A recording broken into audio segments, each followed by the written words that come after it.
அனைவருக்கும் வணக்கம். இன்னைக்கு நான் உங்களுக்கு ஒரு அறிவான கதை சொல்ல போறேன். ஒரு நாள் எறும்பும் பறவையும் தங்களுக்குள்ள ஒரு பந்தயம் வச்சுக்கிச்சிங்களாம். அது என்னன்னா, யாரு முதல்ல போய் மலை உச்சியை தொடுறாங்களோ அவங்க தான் வெற்றியாளர். போட்டியும் தொடங்குச்சாம். பறவை எறும்பை பார்த்து ஏளனமா சிரிச்சிட்டு மலை உச்சியை நோக்கி பறக்க ஆரம்பிச்சுதான். கொஞ்ச நேரத்திலேயே பறவை மலை உச்சியை அடைஞ்சுதான்.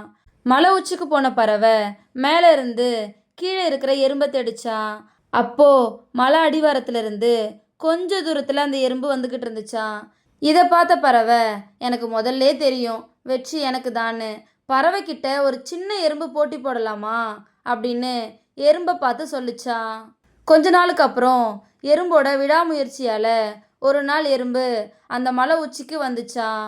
அப்போ அந்த பக்கமாக அந்த மலையை கடந்து போன பறவை மலை உச்சியில் இருக்க எறும்பை ஆச்சரியமாக பார்த்துச்சான். அப்போ எறும்பு பறவையை பார்த்து, வெற்றிங்கிறது எல்லாருக்குமே பொதுவானது. சிலருக்கு வெற்றி சீக்கிரமாகவே கிடைச்சிரும், சிலருக்கு தாமதமாக கிடைக்கும். விடாமுயற்சியும் தன்னம்பிக்கையும் இருந்தாலே போதும், வெற்றி ஒரு நாள் எல்லாருக்குமே நிச்சயம் அப்படின்னு சொல்லிச்சான். இதோட இந்த கதை முடிஞ்சிருச்சு. இந்த கதை உங்கள் எல்லாருக்கும் பிடிச்சிருக்கும் நம்புகிறேன். இன்னொரு அழகான கதையில் நாளை மாலை 5 மணிக்கு சந்திப்போம். நன்றி.